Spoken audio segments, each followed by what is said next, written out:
Good morning, students. My name is Joseph Okoth, and once again, welcome to our lesson today. And today we are going to look at the image formation using the ray diagrams that we learned in the previous lesson. In the image formation, there are two symbols that are normally used to represent the lens. The first one is the convex lens, usually represented like that. And then this one is another symbol of the diverging lens.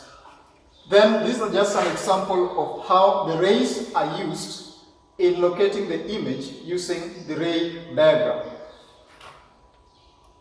Next, we have the characteristics of the image formed by the lenses. We start with the converging lens. Remember what we said about the ray diagrams?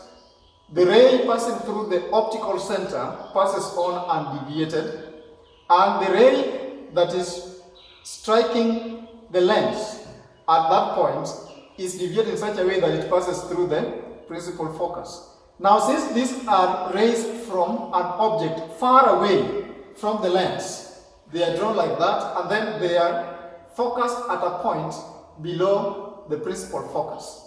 So, the image formed with an object far away from the lens is as shown in the diagram. As you can see, it's upside down, and also we use broken lines. So these are the characteristics of that image. One, it is real, inverted, diminished, and formed at F, that is at the principal focus. Then we have an object beyond 2F. How is this image formed? One, a ray parallel to the principal axis is deviated such that it passes through F, then the one passing through optical center passes undeviated, and the image is formed like that. Characteristics of that image are as follows. One, it is real because it is formed by real rays of light.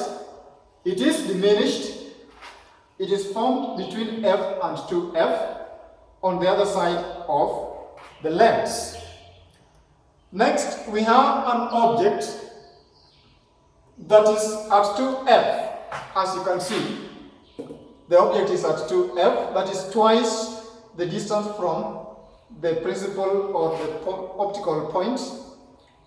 The object is at F, and the image again is formed at 2F. What are the characteristics of this image? One, the image is real, it is inverted, it is the same size as the object, and again it is formed at 2F on the other side of the lens. Then we have an object between F and the lens. This is the object. What are the characteristics of this image? One, the image is virtual, as you can see. It is erect, that means it's upright. The image is magnified, meaning that it's larger than the object. And then the image is formed on the same side as the object. We have the object at F. What are the characteristics of the image formed? As you can see, after refraction of the two rays, the rays move in such a way that they are parallel to one another. That means they are not meeting at any given point. So what are the characteristics of this kind of the image? Now, since the image is at infinity, we cannot really describe its properties because it's far away from the lens. So with that, the image is just at infinity and we cannot describe it. The next, we have the diverging lens. Remember, all those characteristics belongs to the image formed by the converging lens. Now, for the diverging lens, regardless of the position of the object, the characteristics of the image formed will always hold. One, it's always virtual, as you can see. Two, the image is always erect, that means upright. And lastly, the image is always smaller than the object. So regardless of the position of the object, the three characteristics of the images always remain in a diverging lens. We have what we call linear magnification. This is a measure of the extent to which an optical system enlarges or reduces an image. Linear magnification is a ratio of height of image to the height of the object. We can also say that linear magnification is a ratio of the image distance to the object distance. All those descriptions are referring to the linear magnification. You can refer it in terms of ratio, in terms of the ratios of the height, or in terms of the distance of the object and the image from the lens. Magnification is equal to height of the image over the height of the object, or image distance over object distance, and therefore the small symbol m is used to refer to magnification, which is the image distance. V is the image distance over the object distance, which is equal to the height of the image over the height of the object. Lens formula is obtained from this diagram here. We normally use the triangle BPO and also the triangle PIM. We also use triangle PFH and also triangle FIM, as you're going to see in the next step. This is how the formula is being derived. We use the two triangles that I've just explained in the previous slide. In this, OB over IM is equal to PO over PI, which is the object distance over the image distance. Then we also have PH over IM being equal to PF over IF.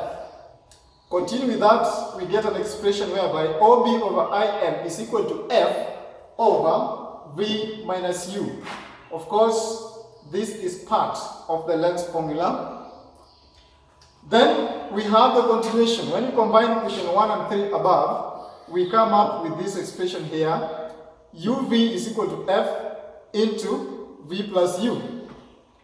This continues, and finally, we have the lens equation being given as 1 over F is equal to 1 over U, which is equal to 1 over V. So this is what we call the lens formula, and the formula applies for both converging and the diverging lenses.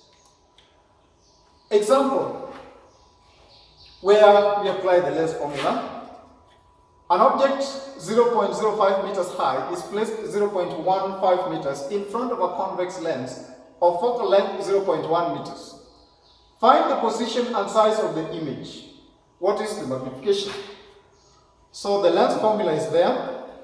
We simply substitute in the figures above, and once we are through, we get the height of the image to be 0.3 over 0.1 times 0.05, giving us 0.015 meters. Then magnification is given by 0.3 over 0.1, which is equal to 3. Again, another example. As you can see, we still apply the lens formula in solving this, and we have the focal length being equal to 5 centimeters. So what is important here is the lens formula itself. As long as you're going to interpret the lens formula, then you simply carry out the substitution as given, and you'll always come up with the correct answer of what you're being asked to solve. Now, there is a relationship between the magnification and the focal length, and this is obtained by the derivation on the left hand side, as you can see. When we rearrange this expression here, we simply come up with the relationship as below. M is equal to V over F minus 1. That is, magnification is equal to the image distance, which is V, over the focal length, minus 1.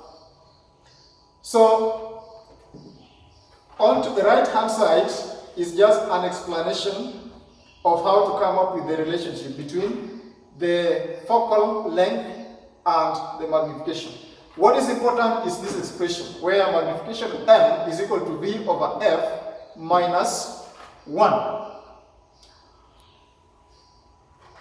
There is an exercise for you, the relationship between between magnification and the focal length.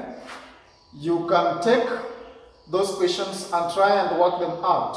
Like the first question, an object is placed 12 centimeters from a converging lens of focal length 18 centimeters. Find the position of the image. So using the length formula and also the relationship between magnification and focal length, you will always be able to solve this kind of questions that we have. Up to that point, we've come to the end of our lesson. Remember what is the key in this topic?